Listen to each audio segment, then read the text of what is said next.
हर खबर पर होगी आपकी पकड़। डाउनलोड कीजिए एबीपी लाइव ऐप।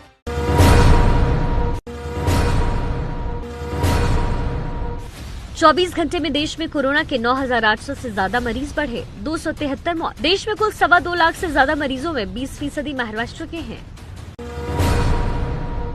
केरल में हथनी की हत्या के आरोप में खेतों में काम करने वाला युवक गिरफ्तार। पटाखे वाला अनानास खिलाकर गर्भवती हथनी की जान लेने का आरोप।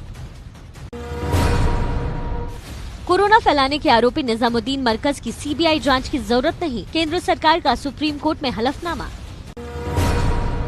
कोरोना के चलते 2020-21 में नहीं शुरू होगी कोई सरकारी योजना, पहले से घोषित योजनाओं को पूरा करने पर जोर। कांग्रेस का मोदी सरकार पर हमला, कपिल सिब्बल ने कहा आत्मनिर्भर भारत नया जुमला। बोले 20 लाख करोड़ वाला पैकेज 20 साल में भी पूरा नहीं होगा। राज्यसभा चुनाव से पहले गुजरात के एक और कांग्रेस विधायक ब्रजेश मेरजा ने विधानसभा और पार्टी से इस्तीफा दिया। अब तक 3 विधायक कांग्रेस से जा चुके हैं। गुजरात में कांग्रेस विधायकों के इस्तीफे के बाद राजस्थान के मुख्यमंत्री अशोक गहलोत ने बीजेपी पर खरीद फरोख्त का आरोप लगाया। गहलोत ने कहा कि राज्यसभा चुनाव से पहले गुजरात में बीजेपी अपना पुराना हथकंडा अपना रही है।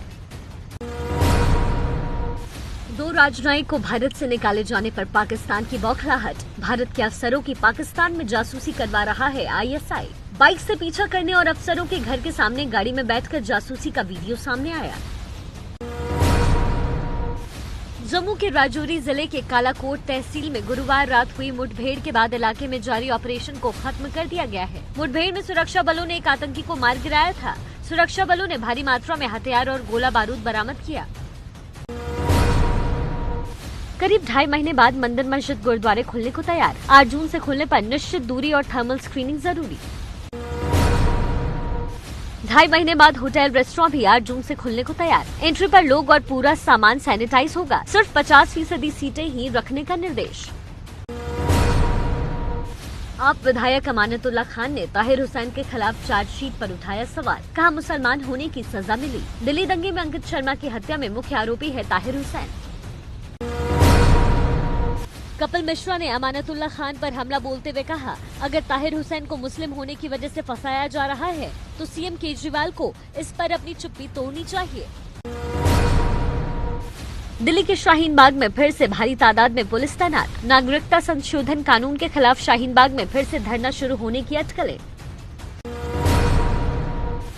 यूपी में प्रयागराज लखनऊ हाईवे पर आज सुबह भयानक हादसा हो गया। इस हादसे में 9 लोगों की जान चली गई। स्कॉर्पियो और ट्रक में टक्कर हो गई। टक्कर इतनी भयानक थी कि स्कॉर्पियो गाड़ी के परखच्चे उड़ गए। स्कॉर्पियो में 10 लोग सवार थे, जिनमें से 9 लोगों की मौत हो गई। स्कॉर्पियो में सवार लोग राजस्थान से अपने घर बिहार के भोजपुर जा रहे थे।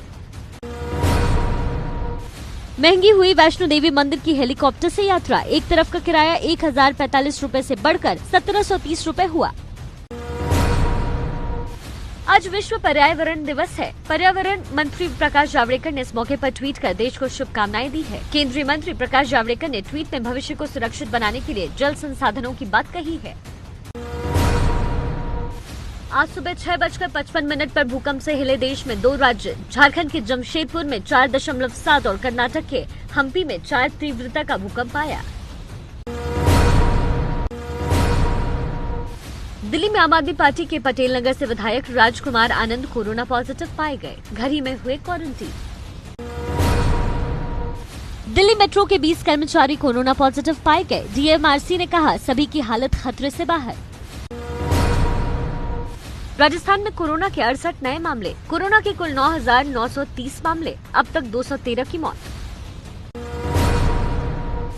महाराष्ट्र पुलिस ने कोरोना से कुल संक्रमित पुलिसकर्मियों के आंकड़े जारी करना बंद कर दिया। फिलहाल 1499 पुलिसकर्मी कोरोना संक्रमित हैं। 31 पुलिसकर्मियों की हुई है मौत। पुरी के जगन्नाथ मंदिर में पुजारियों ने उड़ाई सोशल डिस्टेंसिंग की धज्जियां। बिना मास्क पहनकर चंद्र ग्रहण से पहले पूजा।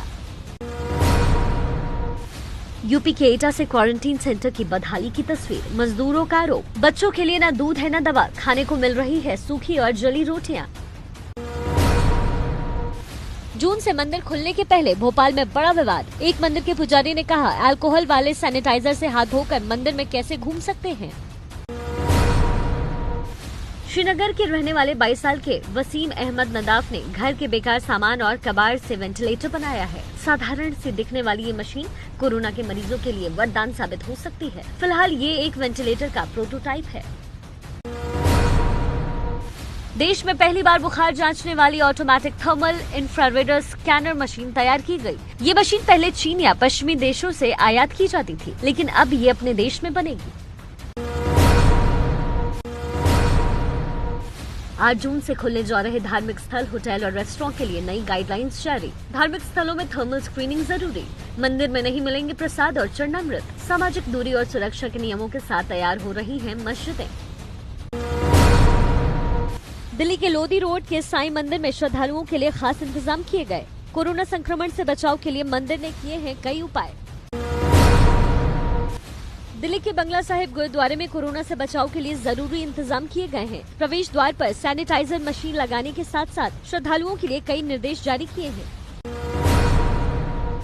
इस्लामिक सेंटर ऑफ इंडिया ने मस्जिदों के लिए जारी की गाइडलाइंस। 65 वर्ष से ज्यादा और 12 वर्ष से कम उम्र के बच्चों को मस्जिद आने की अनुमति नहीं। कालीन के इस्तेमाल पर पाबंदी। लोग अपने घरों से ही वजू करके आएं। 15-15 मिनट के अंतराल में नमाजी मस्जिद आ सकते हैं।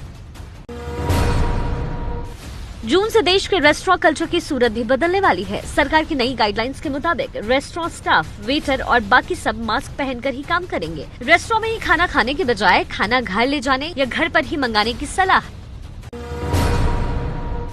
पटना के 2.5 महीने से बंद होटल और रेस्टोरेंट को खोलने की तैयारी शुरू हो चुकी है। कोरोना से बचाव के सारे नियमों के पालन का इंतजाम। मुंबई के बाजारों में लौटने लगी रौनक। बड़े होटल और मॉल्स को छोड़कर छोटी दुकानें खुली। ऑड इवन के आधार पर दुकानें खुलेंगी। उत्तर प्रदेश के बाराबंकी में एक ही परिवार के 5 लोगों की खुदकुशी से हड़कंप। बताया जा रहा है कि सफेदाबाद इलाके में रहने वाला ये परिवार आर्थिक तंगी से परेशान था। मृतकों में परिवार के मुखिया बिल्लू शुक्ला, उसकी पत्नी और उनके 3 बच्चे हैं। ओडिशा के भुवनेश्वर में महिला तहसीलदार को 1,20,000 की रिश्वत लेने के आरोप में गिरफ्तार किया गया है। साथ में डेटा एंट्री ऑपरेटर की भी गिरफ्तारी हुई। यूपी के ग्रेटर नोएडा में पुलिस और बदमाशों के बीच मुठभेड़ हुई। मुठभेड़ ग्रेटर नोएडा के दादरी में हुई। पुलिस ने 25,000 के इनामी बदमाश सुमित भाटी को गिरफ्तार किया, तो वहीं अंधेरे का फायदा उठाकर बदमाश का साथी फरार हो गया। उत्तर प्रदेश के अमेठी में अज्ञात बदमाश एक युवक की हत्या करके फरार हो गए। अमेठी के गंगौली गांव में खेत की जुताई करने गए युवक की बदमाशों ने हत्या की। हत्या के बाद बदमाश युवक का ट्रैक्टर और मोबाइल फोन लेकर फरार हो गए। बिहार के कैमूर जिले में पुलिस ने शादी के लिए धोखाधड़ी करने के आरोप में एक शख्स को धर दबोचा है। सीआईएसएफ का फर्जी जवान बनकर रिटायर्ड दारोगा की बेटी से पिछले साल शादी की थी। पुलिस ने आरोपी के पास से सीआईएसएफ की वर्दी, फर्जी आई कार्ड और 12 लाख रुपए कैश बरामद किए। कोरोना काल में चीन की कंपनी की बड़ी साजिश का खुलासा। चाइनीज कंपनी के मोबाइल के IMEI के नंबर पर 13,000 फोन कॉल चल रहे थे। वो मोबाइल मेरठ के ADG कार्यालय में तैनात दारोगा का है। पुलिस ने चाइनीज कंपनी के खिलाफ मुकदमा दर्ज किया।